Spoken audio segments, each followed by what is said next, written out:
Welcome to Leading Professionals. If you're a professional in a leadership role, or if you simply want to understand your work and your organisation better, then you've come to the right place. In this series, I explore the complicated, messy, and surprisingly emotional challenges of leading professionals, and I set out to answer some of the most crucial questions professionals are currently facing. Today, I'm talking to Dame Emily Lawson, former COO of NHS England, head of the delivery unit at number 10 Downing Street, and previously head of McKinsey's healthcare practice. We'll be talking about leading in complexity. Specifically, how can you break through practical obstacles and political resistance to bring about complex change in professional organisations? Never underestimate the difficulty of attempting to bring about change in a professional organisation. A while back, I was asked to give a keynote about my research on managing change at a leadership conference. And after my presentation, the managing partner stood up to present his own proposals to change. I watched as many of his colleagues forensically picked apart his proposals, challenging his evidence, his logic, and even his motivation. Yet a few colleagues were frustrated because his proposals hadn't gone far enough. So the partnership was split, anxious for themselves, irritated with each other, and even with the managing partner. And I could see that the managing partner was crestfallen. He'd spent a great deal of time gathering data and thought he'd created a logically watertight set of proposals that would benefit the whole firm. So in the break, I explained that his colleague's reaction was totally normal, persuaded him not to take it personally, and then outlined a plan for how I could help him take things forward. At the partner meeting 6 months later, I presented a revised proposal, and by that time his colleagues had come to see the proposal as their own, and they adopted it enthusiastically. So the theme of this episode is, how do you break through practical obstacles and political resistance to bring about change? How do you manage to not be overwhelmed by complexity or discouraged by failure? To explore this question, I've turned to Dame Emily Lawson. Now, I've known Emily since I first taught her on the MBA programme at Oxford almost 30 years ago, when she was an impressive young McKinsey consultant. She progressed through McKinsey to become head of their healthcare practice, and then moved on to major leadership roles in the NHS, where she played a pivotal role during the COVID pandemic, spearheading the vaccine rollout programme across the UK. This led her to be invited to lead the delivery unit at number 10 Downing Street, working directly with the Prime Minister, Boris Johnson. After that, she returned to the NHS as COO of NHS England. I visited Emily in her office at number 10, and as I was leaving, she reached into a drawer beside her desk and handed me a small pink badge. It said, "I get shit done." She had a pile of these badges, which she liked to give to the people she was working with. So our question today is, in complex professional organisations, how do you, to paraphrase Emily, get stuff done? Emily, you've had an extraordinary range of really chunky leadership roles. Did you always think of yourself as a leader? When did you start feeling like a leader? No, I definitely didn't always think of myself as a leader, and I don't think other people thought of me as a leader as well. I didn't have particular leadership roles at school or at university. When I did stand for leadership role at university, I got very few votes. So I was always very bright and worked hard, and I always had friends, but I didn't see myself as a leader, and I don't think my friends would have put me in that position either. I think the first thing I had to do into that leadership journey was to figure out myself. And so I had a crisis age 26-ish when I was doing postdoctoral research in the US. And I came to the realization that I was not cut out to be an academic scientist. And that was a tremendous loss. That had guided me for the previous 10 years. I was absolutely convinced I was going to end up in Cambridge on my bike with my toddlers behind me, cycling off to my lab or whatever. And I had to realize that wasn't what my future was going to be. And I felt like a failure. And I got a lot of help to find a new job and everything. And I did 3 years of therapy. This amazing psychiatrist I was lucky enough to find really helped me to unpack why I'd made certain choices and what my strengths were. And I think that made me ready by the time I got to business school about 2 years later, and then to McKinsey, where obviously you get endless feedback and training about your leadership style, to realize that I could be a leader, then to really hone my own leadership style and to think about how to be more effective in the ways that I led people. That's really interesting. Thank you. And that brings us up to round about the time when I first met you at Oxford, when that first year of the Oxford MBA program, my first year teaching as well. So that was an important phase probably for both of us in our lives. Yeah. But there's a difference between leading and doing the really big, chunky change implementation roles. I mean, because leadership can be quite sort of vague and airy-fairy and visionary. You're very much more of a roll your sleeves up and get stuff done kind of leader. How did that evolve? Because that's a million miles away from being an academic scientist. Well, at least in my experience of being an academic. And knowing a lot of academic scientists when I was at Oxford. Of course, at Oxford, I hadn't yet joined McKinsey, so all the McKinsey training and development is yet to come in this part of the story. But I've always been driven by, first, interesting problems. So the reason I wanted to be an academic scientist in the first place is when I was 16, I was sitting in the park, I was doing my extra reading for biology A-level, and it was the detail about evolution. And I remember sitting in the park and thinking, this is the most interesting thing anybody has ever told me, and I'm just going to do this forever. Interesting problems is sort of thing one, like big, complicated, you can't just look at it and figure out what the answer is. The second is just a really strong antipathy to injustice, to my own sense of injustice in the world. I was brought up by left-wing intellectuals in North London, so I've been exposed to lots of discussion and thinking about that. So when I think something isn't fair, which often means it isn't working in the way it was originally intended, that draws me in, let's say. And the third is the actual opportunity to fix something. So at Cambridge, for example, in my second year, I went to a talk about genetic engineering, and the lecturer told us about how sorghum is lacking a couple of essential amino acids that the body can't make. So if you don't have them, you are malnourished by definition. And about a third of sub-Saharan Africa relies on sorghum as a major calorie source. And so if you could genetically engineer sorghum to contain these amino acids, you would immediately alleviate a whole bunch of people living with malnutrition. And I thought, right, that's it. That's my thing. I'm going to go figure out how to do genetic engineering in plants. Now, I've given you two examples from academia, but those are the same things that have driven me in terms of the problems I've chosen. Is it really big and complicated and interesting? Do I have to really think about it? Is there something unfair here, something that's wrong? And is there an actual opportunity to make it better where I or a team of people, well, usually a team of people, can help? And so I think that translates into the question you were asking me about leadership, which is, I'm practical in the way that I lead, because if I'm not practical, I don't think I'm helping enough. I like thinking big thoughts, and I don't often give myself enough time to think them. So I think there is a weakness there as well.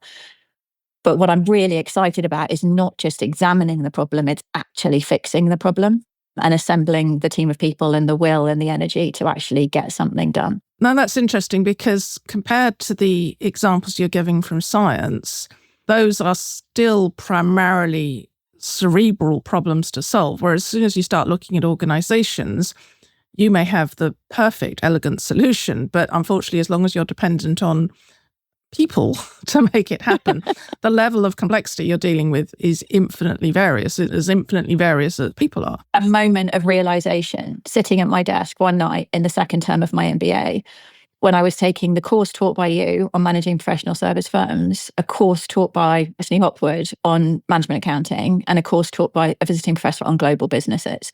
And I was sitting at my desk, and presumably I'd done bits of work for all three classes that evening. And I had genuinely a Damascene moment of recognizing that organizations were the same as the evolutionary systems that I'd wanted to study at 16. That how you chose to account for the costs of a widget would absolutely determine whether you were going to be successful in growing a new business in China or in launching a new product in the US. It all mattered.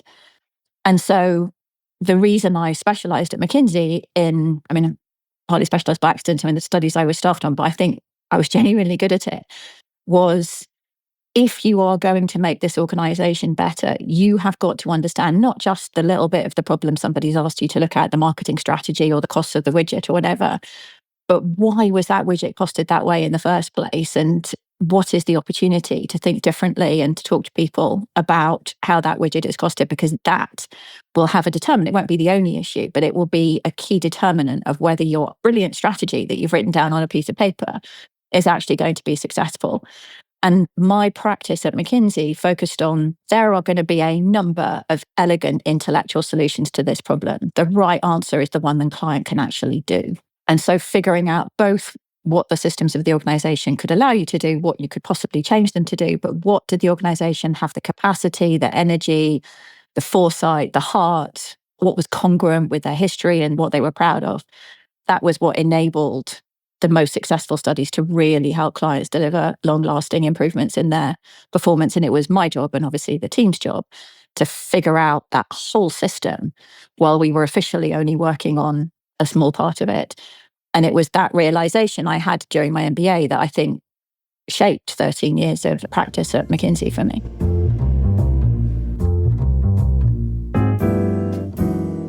Well, one of the things I find very interesting about that from a professional perspective is you'd budgeted for, you were being paid to focus on one particular thing. Yeah. But in order to deliver the best possible outcome to the client, you presumably had to put in a lot of extra hours that they hadn't agreed to pay for. So, I mean, for all professionals, there's the question, do you deliver the solution the client is hoping for, or do you deliver the solution that they really need? And the trade-offs you have to make yourself. So if we think about how your leadership experience evolved from McKinsey and then Morrison's, a major food retailer in this country, then number 10 Downing Street, and major roles in the NHS as well, for very different kinds of contexts, at least three, though I'd say unambiguously professional contexts. Would you see there's been something consistent in terms of principles, the way in which you lead, or have you had to flex and adapt yourself with each new role? Well, you always need to flex and adapt yourself. I had a massive shift leaving academia, probably even bigger shift going to McKinsey, like the kind of people I was working with. A very big shift moving from McKinsey to Morrison's because I was a line manager for the first time. McKinsey, because you form and change teams all the time, you have responsibility for people's development, but not in the way that you do in a line management organization. And the other thing that shifted for me when I went to a line management organization is I felt the full weight of responsibility for my decisions in a way that I didn't think I did at McKinsey. So at McKinsey, you always say, I feel super responsible for my clients' success. And I felt like I did. And then I got to Morrison's and I got there having very difficult decisions about restructuring stores, profoundly shaking people's jobs, talking about the organizational structure. And I suddenly remember sitting in a leadership meeting talking about a change to the structure of the stores that would result in probably about 14,000 people being made redundant. And just thinking, God, I have to get this right. That's 14,000 people's jobs. So there was that shift, and also the need for much more clarity from me to the people who reported to me about what I wanted them to do. I was used to giving fairly vague directions or discussions and people would just go away and make it work. And at Morrison's, I needed to be really much more specific about, no, I want this to happen and then I want that to happen, because that was the way people had been managed previously to a large extent. And then when I moved to the NHS, I had to get used to an environment that had been created about 10 years earlier, largely from the Department of Health, by moving people from the Department of Health and drawing people in from the NHS. So you, on the one hand, had very operational people, and the other hand, had people who'd been trained to be bureaucrats. And figuring out how to get stuff done inside NHS England when I first got there, I genuinely felt people were speaking a different language and none of the organisational processes worked the way I was used to. And then number 10, where I had to, for the first time, really understand what it meant to make a political decision. Even though I was a civil servant, there were people busy needing to make political decisions around me all the time.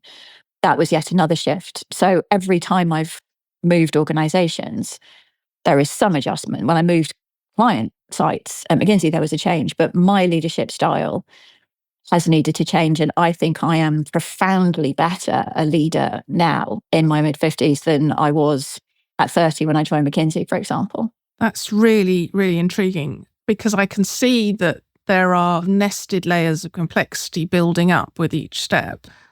Morrison's, as you say, it's the complexity of having to be so wholly responsible in that environment, then moving into the NHS bureaucracy and different kind of complexity.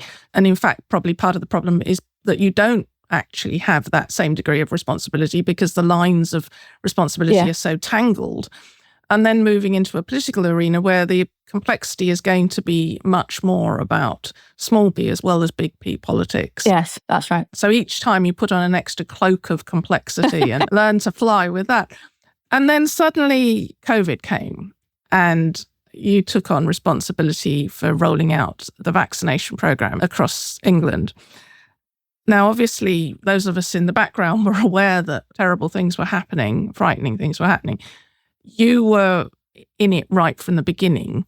Tell me how that unfolded. How did it feel when you got the call for the vaccine rollout program? Simon Stevens came down to find me on a Tuesday afternoon. Simon Stevens was the CEO of NHS England at the time, and NHS England had responsibility for vaccine deployment. And I had been invited to a couple of workshops on the vaccine program over the previous few weeks and had given some thoughts to Simon's office about where I thought we needed more focus. And my chief of staff kept saying, they're going to ask you to run it. I know they're coming for about a week before.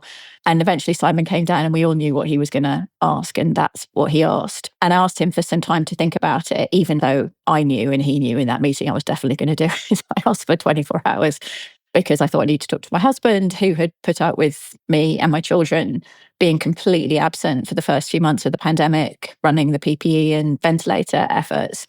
I called home. I was staying in London and spoke to my husband, who said, look, if you really want to do it, you should do it. We'll cope. And spoke to my children as well. And my son said, does the Prime Minister need you to do it? And I said, yes.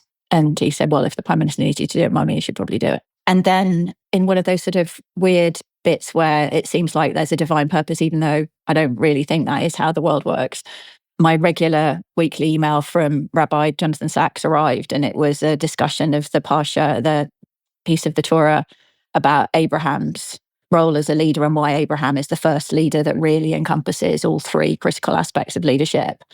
And I thought, you know what? I think this is a sign. So I dropped Simon an email and said I'd take it over. And by about 4:00, I was in the middle of lots of meetings.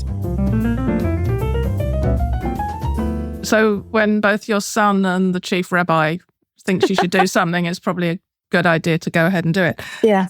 So with this support structure around you, both personal and spiritual, did it go like a breeze? I mean, how did it feel the first few weeks? It always felt like the right thing to do. And luckily, my amazing chief of staff, Ellen Graham, agreed to come with me. We were still officially doing PPE and ventilators, but they were both in good shape and there was a whole organisation set up to do them. So I handed those off and I said to Ellen, look, you don't have to do the next 6 months because goodness knows you've put enough into the previous 6 months. And she went away, thought about it, and came back and said, yeah, I'm not done. I'm coming with you kind of thing. And the rest of my team said the same thing. So I was lucky enough to be able to continue the amazing support that I'd had earlier in the pandemic. And that was the first thing I did once I'd spoken to everybody everybody, all of the key leaders. So the person leading the tech, the person leading the supply chain, the person leading in Kate Bingham's team, leading the buying, the person who was already running it operationally. I knew we could do it.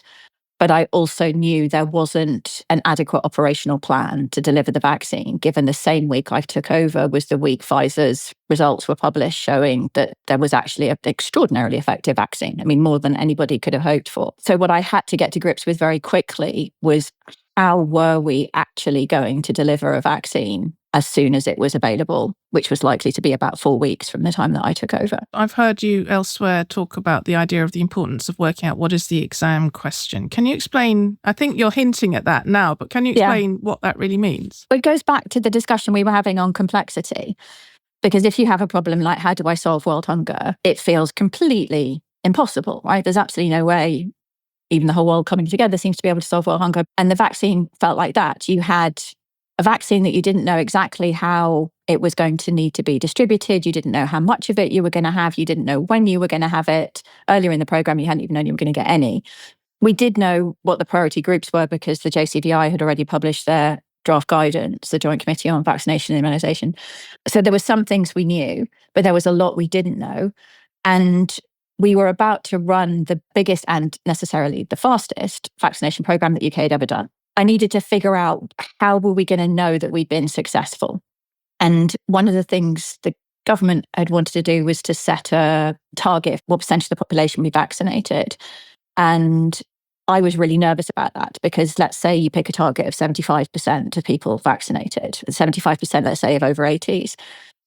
The people who will come forward to get a vaccination most quickly are the people for whom it is easy to come forward, the people with families who can drive them to a vaccination centre, the people who are not nervous about vaccination, the people who speak English. And that's not how you deliver a life-saving medicine, in my view. So I didn't want to set a narrow target focused on a simple number. I wanted to set a target or a goal for the programme that encompassed the life-saving benefit that we had the potential to deliver to the population. So it needed to be for everybody. It needed to be done well. So in the second week, I think, of taking on the programme, I, together with some close members of my team, wrote down a mission statement for the programme that said, we will deliver the maximum available doses of vaccine to minimise morbidity and mortality with high uptake in priority groups safely and as quickly as possible. That's got everything in it, right? It says we're minimising morbidity and mortality. We're here to stop people from dying and from going into hospital and having lots of knock-on effects of the disease. We're here to do it as quickly as possible, which led to the slogan of the programme, vaccine in arms, not in fridges. So that's what I mean is get clear, how are you going to know that you've been successful, and break down the complexity into bits that are actually soluble by individual teams or people. One of the complexities of the Pfizer vaccine is that until the 2nd of December 2020, we did not know whether we would be able to transport it at fridge temperature. It's a brand new mRNA vaccine. It's never been used before, brand new technology, and they are unstable. Originally, the only thing we knew is that they could definitely be transported at minus 70 degrees. There is a very limited supply chain at minus 70 degrees. Pharmaceutical grade supply chains deliver at fridge temperature or for short distances at freezer temperature. We therefore needed a solution that would work at minus 70, even though that would give us all sorts of other problems about reaching underserved groups and that kind of thing, because there wouldn't be freezers close to where they were that would deliver that way. We had to have a solution that would definitely deliver on day one. And because delivering at fridge temperature would have given us so much more flexibility and the ability to get to GPs who are much closer to patients, we developed that backup solution as well in case the vaccine was cleared to move at that temperature, because it was a much better solution, but we couldn't rely on it being the only solution. As you speak, I can get a hint of the complexity and this kind of giant complexity hole that one can fall into. And I know personally for me, one of the clear signs that I'm under stress is that my world becomes infinitely more complex and small things and big things all start to seem equally important. And then I have ways of teaching myself how to step back and control that. But I've never tried to do anything quite as complex as you have. So how do you avoid falling down that complexity hole? Because there's the whole complex mess that's going on in your head, and then presumably dozens of other people bringing all their complexity to you as well. How do you step away from that and work out how to prioritize and how to see a path forward? Once we had the mission statement, and once I had a team full of people that really knew what they were doing, globally expert. So I pulled in, for example, Steve Gibb, who'd worked with me on PPE, who is a globally recognized supply chain expert, and said, Steve, you need to sort this. You need to sort this commercially, because we didn't actually have commercial arrangements with pharmaceutical distributors at that point. So you need to do that. But you need to tell me what's possible, and you need to get that out there and sort it. And Steve will tell you about his night dreaming of fridges and where he was going to find all the fridges of the right size across Europe. So you get people that can actually solve a bit of the problem for you. And then you say, so long as what you're doing fits this mission statement, crack on. I mean, come back and tell me that you're doing it. Come back and tell me you've got a problem. But just you can make decisions within this framework. So having that framework within which really competent people can actually go and get stuff done mattered. The second was recognizing that every day, everybody's going to need to go and do that. And then some bits of that were going to work and then bits of it weren't going to work. And so at 8:30 in the morning, we all agreed what were the things we actually had to solve that day. And then everybody went off and tried to solve them. And we got back together at usually 5:15 and moved around and said, well, which bits did you manage to solve? And then we'd figure out how we were going to knit the solutions back together again so that people could kind of get more work done that evening, sleep on it, come back in the morning and go, right, what I've decided to do now is this. Is that going to work? So you let everybody go, but you bring them back together again, and you have that operational rhythm and discipline that I learned from having the amazing 101 log brigade from the Army working with me both on PPE and on ventilators, and specifically now Major General Phil Prosser, who was my right-hand person, along with Alan Graham, who I've mentioned previously. The 101 log brigade, it sounds wonderful. What is it? So 101 log is 101 logistics. I understand there are two logistic rays. There's 101 and there's 102. And I was lucky enough to work with 101. I'm sure 102 is great too, but I didn't meet them. And they are the teams, for example, that would have built and set up Camp Bastion in Afghanistan.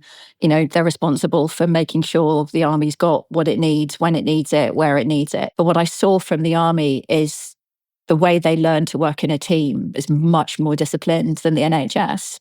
And that is a really good thing in a crisis. It also has its weaknesses. I think the NHS or private sector people are better at saying, hang on a minute, I really don't like that idea. I don't think it's going to work. But the operational discipline of you meet at 8:30, and if you're meeting at 8:30 and telling Emily what she needs to know, you better be blooming well prepared by 8 o'clock to make sure you're telling it in a structured way. Don't bring complexity, going back to your theme, that Emily doesn't need to deal with. Bring the stuff that we can solve as a team, that you can take responsibility for solving as a team. Don't just bring your problems to Emily in an unstructured way. So they were absolutely essential part of the success of the programme. I think this is really intriguing because at various stages in your career, you've been in environments with very specific modes of intellectual reasoning, very specific modes of discourse, whether that's in academia. McKinsey will have had its own way of rapidly forming teams and coming together and understanding how things should be done, which is going to be totally different from the Army, which is going to be very different from the NHS. And then you end up in Downing Street. Your reward, very often on your success at running the vaccine programme, is to be made head of the delivery unit in number 10. What was that? And did you ever actually work out what the exam question was in number 10 for you? Just because there's a global pandemic doesn't mean you aren't on the hook for actually delivering the country's agenda as well. And so they started to think about whether they actually needed a delivery unit, and they decided they did, and they thought of some design options, and then thought of me as the person to lead it, because I had, over the 3 months of January to April of 2020, developed a good working relationship with the Prime Minister, obviously relying on his decision-making and views about what needed to happen, but making sure I was giving him the data and the reflection about what it would take to actually deliver what he really wanted, which was obviously a vaccinated country where everybody was safer. And I had the ability to say, look, I know you want this thing, but you're telling me to do it this way, and I don't think it's going to work that way, but it'll work this other way. So can I go and do this other way instead? And we could actually have that kind of dialogue, which I think a lot of people would find challenging with the Prime Minister, because it's such a sort of awe-inspiring moment when you get to present your work to the Prime Minister. So they thought of me as somebody who'd come in, who would actually get stuff done, who had a trust-based relationship with the Prime Minister, who could say, look, I know you want to do this thing, let me think about how we're actually going to get it done. So when I arrived, there was like about half a delivery unit in place, and that formed the basis of what became the new delivery unit at number 10. But we needed to hire people, we needed structures, processes, and I needed to think about, given the 5 missions that the Prime Minister and his team had established, what was it going to take to run a delivery unit that would actually help, given the delivery unit was never going to be more than about 40 people. We clearly weren't going to do the delivery. We were going to support other people across government and outside of government actually doing the delivery. These 5 missions, broadly, what were you responsible for making sure happened? So they fell into 2 themes. The first was the restoration of public services post-COVID. And there were 3 priority missions in there. One was the NHS and getting the NHS back to being able to deliver every day for patients rather than a priority focus on COVID. The second was children's attainment. So it's education broadly, but specifically recognising children had had their education really profoundly affected, and how we're going to close the gap in children's attainment. And the third was safer streets, was how do we make people feel safe? How do we make sure we've got enough police? How do we make sure neighbourhood crime is managed? So 3 critical aspects of people feeling able to go out and do their jobs every day. And then the other two were the big strategic ambitions of the government at the time in the summer of 2021, which was the delivery of the net zero ambition, there'd already been a white paper or green paper on it, and levelling up. So reducing the variation across the country in your likely life chances based on a whole range of impact. So broadly, you were responsible for having oversight of the implementation of the restoration of the NHS, the restoration of the education sector, getting rid of crime on the streets, solving global warming, and also getting rid of poverty. That's quite a big agenda there, Emily. Yes. How did that go, Emily? Thanks very much for that question, Laura.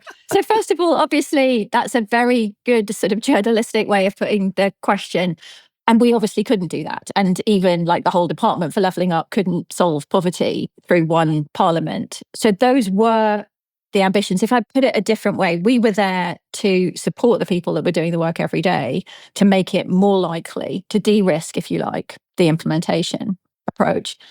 At the time, there wasn't a functioning delivery unit. So I decided we needed to do three things. The first was to have an actual functioning delivery system across government, which included functioning delivery unit, but also functioning departments, that they had the delivery muscle that they needed.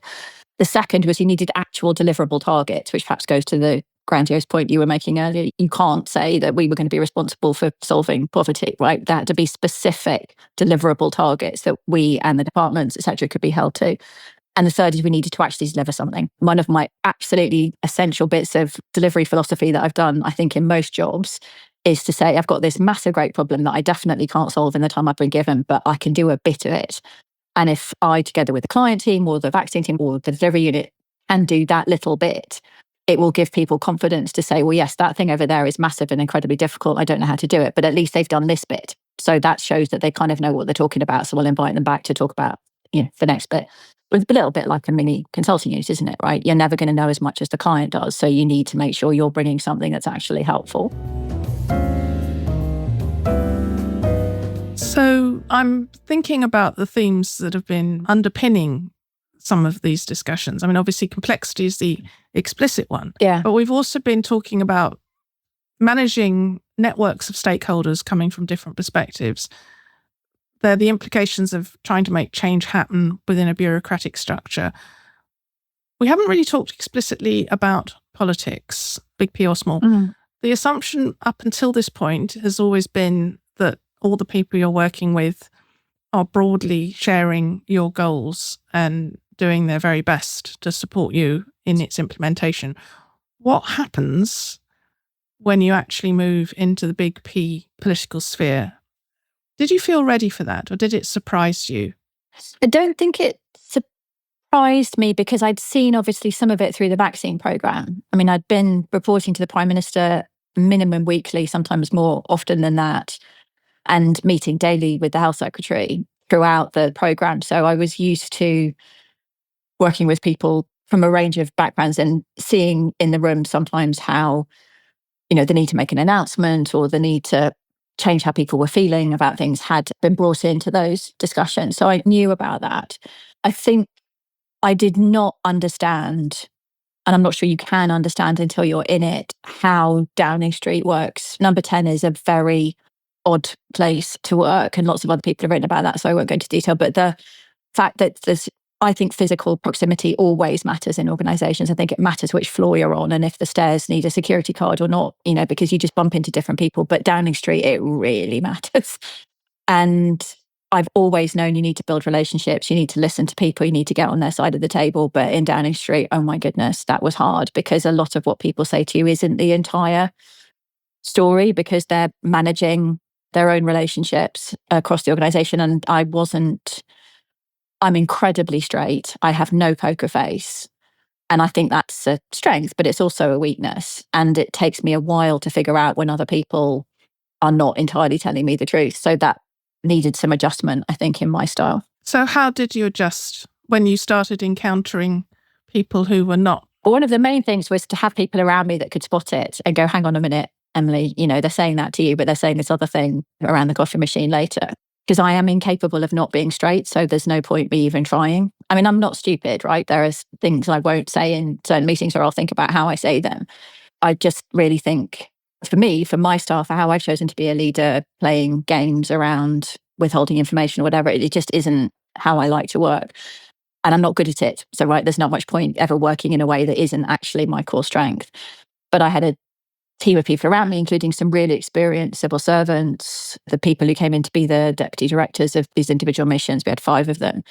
They had all come from departments. One was from private sector, but the others had all come from departments. They knew Whitehall. I tell you what really educated me was the autumn of 21 being part of the Treasury number 10 set up for the spending review.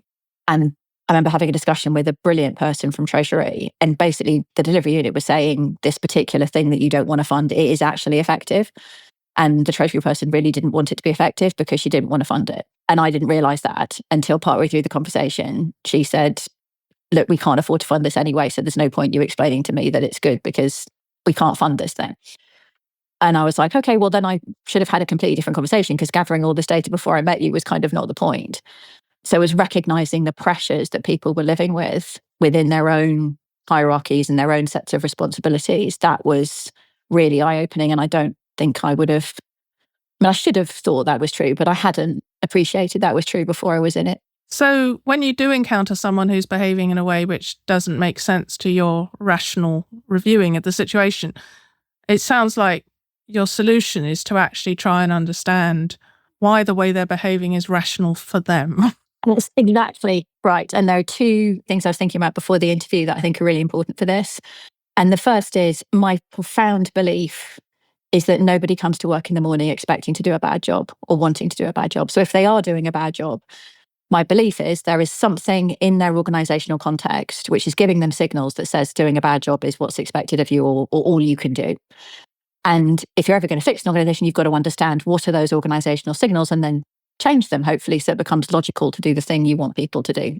The second thing, and this is where I think over the last 3 years, I have occasionally been defeated on this, is that I need to find in a difficult problem-solving, difficult interaction with a team or a different organization, whatever, what are they optimizing for and what am I optimizing for? And then try and figure out where is the space where both of our optimization functions are delivered. Think about what you're prepared to compromise and whether that's still worth doing. So just to draw things to a close, Emily, if you think back to the person you were when I met you in the mid-90s, what do you wish you'd known then that you know now about leadership? I think it took me a long while to figure out, and then the pandemic forced me to do it, is ask for help. When you think you are totally alone and nobody's got your back and there's this really difficult leadership challenge in front of you, it is never true that there's nobody there for you. And the thing I say to people when I'm doing career coaching is always, look, ask that person for a coffee, right? The worst thing that happens is they say, sorry, I'm too busy, right? It's really not that terrible. And I was not good at asking for help, particularly when I felt vulnerable or not respected or whatever. I would withdraw into myself and try and solve the problem by myself. And I'm quite good at solving problems by myself, and I can draw lots of issue trees and break things down and ever, but you can't ever deliver the kind of scale of impact that you should in any leadership role, even if it's just a team, by yourself. So asking for help in a way that helps other people help you, I think, is the single bit of advice I wish I'd figured out how to implement earlier, how it didn't diminish me. It made me so much more effective. So that pulls it all together, Emily, this importance of, in spite of your self-belief and your tremendous capability and experience, recognizing the importance of being able to make yourself sufficiently vulnerable to ask for help, but having the wisdom to know who to ask. Yeah. Thank you very much, Emily. Thank you. The tagline on Emily's LinkedIn profile is, "My goal is to make things better and get stuff done." And in that interview, her energy, intelligence, cool logic, and warm motivation came through strongly. There are 3 lessons to take away from our discussion about how to bring about change in a complex professional setting. And the first is, identify your exam question. When you take on a new leadership role, it's easy to be overwhelmed by the complexity of the challenge. Things that you previously thought were clear become increasingly murky as you're weighed down by the competing vested interests, as well as the cynicism of colleagues who've already tried and failed to bring about change. So spend some time identifying your exam question, ditch the grandiose rhetoric that might have got you the job, and work out quietly what specific and tangible change you want to achieve within your designated timeframe. Once you've worked out what exactly the exam question is, answering it will become a lot easier. And then work with others to help generate, challenge, and revise your implementation plan. The second key learning is when confronted with seemingly irrational opposition from a colleague, work out what they're optimizing for. Everyone's behaviour is rational to them. They may not be able to express it in a very rational way. They may not really understand what's behind their instinctive opposition, or they may not want to reveal themselves to you in any way by exposing their underlying logic. In my experience, it's common for leaders of professionals to really struggle with this point. They put all their effort into devising elegant solutions and expect the logic of their solution to be compelling to others. You may have spent months identifying and analysing the problem, but this may be the first time your colleagues have given the matter much thought. So you shouldn't be surprised when their instinctive response is to reject your proposed changes. Now, they may present their rejection in a rational way, but beneath their logical language, they'll likely be feeling a more suppressed and more basic fear and anger that they'll lose something that they particularly value. So work out what they're optimizing for and what you're optimizing for, and then try and figure out the space where both of your optimization functions can be resolved. And the third point is identify who you can rely on and then ask them for help. Identifying the exam question is best done alone, but to solve the question, you need the support of others. You may be able, like Emily, to build a strong team of people, not simply people who work for you, but colleagues who want to work with you. A successful leader of professionals generally knows how to bring together coalitions of colleagues to execute a vision, which they'll end up believing is their own. If you're not lucky enough, though, to have access to a team like this, work out who you can turn to for advice. When you're working long hours and dealing with complex challenges, it's easy to lose sight of the political weather patterns playing out within your organisation. So make sure you've got colleagues to watch the weather with you and warn you of storms to come.